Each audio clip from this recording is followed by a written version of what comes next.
kubura kuko turi kumwe iteka.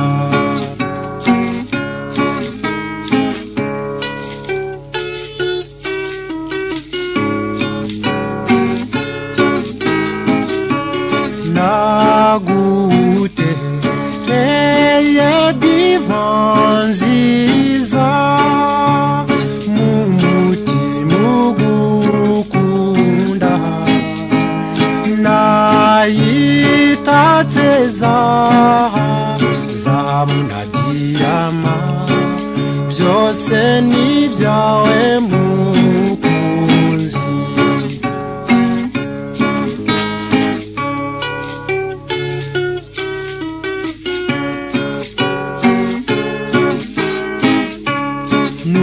Nushaka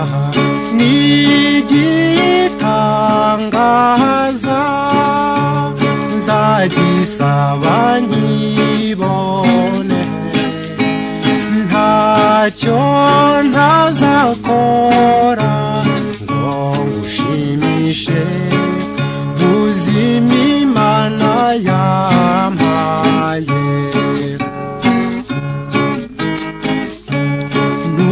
Ntukite kubivugwa ino by'abatazi ivanjiri, bagaye imitima yikundanira, kandi ari itegeko ry'Imana.